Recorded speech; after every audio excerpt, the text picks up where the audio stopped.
ডিসেম্বরের শেষ সপ্তাহে প্রাথমিক বৃত্তি পরীক্ষা। হাতে মাত্র সময় আছে অল্প কয়েকটা মাস। কি পড়ব, কিভাবে পড়ব, সব মিলিয়ে কিন্তু আমরা সবাই চিন্তিত।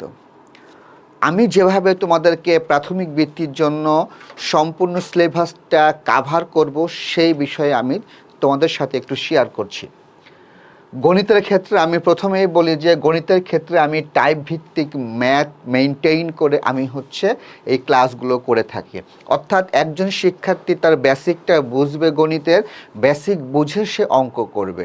তোমাদের জেনে রাখা উচিত যে প্রাথমিক বৃত্তির ক্ষেত্রে কিন্তু টেক্সট বইয়ের একদম হুবহু অঙ্ক খুবই কম আসে। সো যদি তুমি বেসিক না বোঝো, গণিতে কিন্তু তুমি আগাইতে পারবে না। ইংরেজির ক্ষেত্রে সিন এবং আনসিনের ক্ষেত্রে আমি যে কাজটি করি সেটি হচ্ছে একটি আনসিনের কি পয়েন্ট খুঁজে বের করি। যদি একটি স্টুডেন্ট একটা আনসিনের কি পয়েন্ট খুঁজে বের করতে পারে, ইংরেজির পড়া অর্ধেকটাই শেষ হয়ে যাবে। এছাড়া গ্রামার তো আছেই, প্রতিটা গ্রামার সুন্দরভাবে আমি এক্সপ্লেন করার চেষ্টা করি। বাংলা, বিজ্ঞান এবং বাংলাদেশের বিশ্ব পরিচয়, এই তিনটি বিষয়ে সুপার ট্রিক্সের মাধ্যমে আমি আমার ক্লাসগুলো পরিচালনা করে থাকি। এখন আমি দেখাবো আমি আসলে কিভাবে ক্লাসটা নিয়ে থাকি। আমি যে পদ্ধতিতে ক্লাস নিয়ে থাকি তা হচ্ছে জুম অ্যাপসের মাধ্যমে। অর্থাৎ জুম অ্যাপসের মাধ্যমে আমি লাইভ ক্লাস নিয়ে থাকি। এই জুম অ্যাপসের মাধ্যমে লাইভ ক্লাস নিলে সবচেয়ে যে সুবিধা হয়, ফেস টু ফেস সে আমার সঙ্গে কথা বলতে পারবে। অর্থাৎ কমেন্ট নয়, চ্যাট বক্স নয়, সরাসরি সে ফেস টু ফেস আমার সঙ্গে কথা বলার সুযোগ পাবে। থাকবে রেকর্ড ক্লাস, অর্থাৎ কোনো শিক্ষার্থী যদি একটা ক্লাস মিস করে যায়, সে পরবর্তীতে এটা রেকর্ড দেখে নেওয়ার সুযোগ পাবে। এছাড়া আমাদের আছে একটা নিজস্ব ওয়েবসাইট, যে ওয়েবসাইটের ফুল অ্যাক্সেস সে পেয়ে যাবে। অর্থাৎ কোনো ক্লাস, কোন ক্লাসের পর কোন ক্লাস হয়েছে খুঁজিয়ে দেখা লাগবে না, সে তার ফুল অ্যাক্সেস পেয়ে যাবে, যেটার নাম হচ্ছে আমাদের mpcacademybd.com। এই ওয়েবসাইটের মাধ্যমে আমরা এক্সামটাও পরিচালনা করে থাকি। অর্থাৎ অধ্যায় শেষ একটা পরীক্ষা আমার ছেলেমেয়েরা দিতে পারবে। সাথে থাকবে পিডিএফ নোট, অর্থাৎ যেখানে যে অধ্যায়ের নোট দেওয়া প্রয়োজন তার সুপার হ্যান্ড নোট সে পেয়ে যাবে। এছাড়া আমরা যে সময়টা পড়িয়ে থাকি, সপ্তাহে 4 দিন আমরা পড়িয়ে থাকি, শনি, সোম, বুধ এবং শুক্রবার। সময় হচ্ছে রাত 9টা।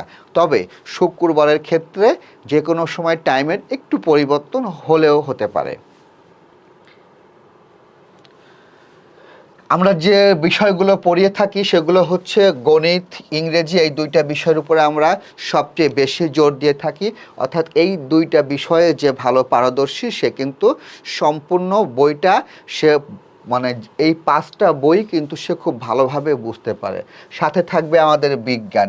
বিজ্ঞানে অনেক কিছু বোঝার আছে, আমরা শুধু পড়া দেওয়া পড়া নেওয়া না, প্রতিটা টপিক সুন্দর করে এক্সপ্লেন করার চিন্তা করি। বাংলা এবং বাংলাদেশের বিশ্ব পরিচয়ের ক্ষেত্রে সুপার ট্রিক্স আমরা ব্যবহার করি। আমাদের হোমওয়ার্ক দেওয়ার জন্য একটা স্পেশাল ফেসবুক গ্রুপ আছে, যে গ্রুপের মাধ্যমে আমরা হোমওয়ার্কটা জমা দিতে পারবো এবং আমাদের টিম সেটাকে মূল্যায়ন করবে। এছাড়া থাকবে আমাদের হোয়াটসঅ্যাপ গ্রুপ, যে গ্রুপের মাধ্যমে সে আমাদের সঙ্গে কথা বলার সুযোগ পাবে। সবাই প্রশ্ন করে, স্যার ফিস কত? আমাদের ফিস খুবই সামান্য, মান্থলি মাত্র 300 টাকা।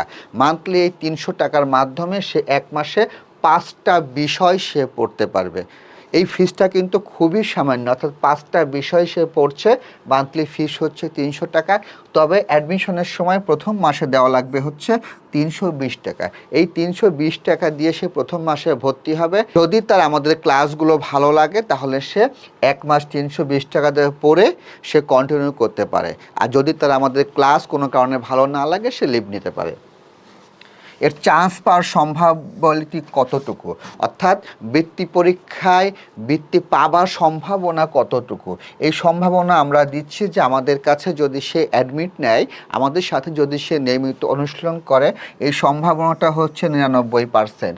কিন্তু শর্ত হচ্ছে যে আমরা যেভাবে তাকে বলবো সেই নিয়মগুলো তাকে মানতে হবে।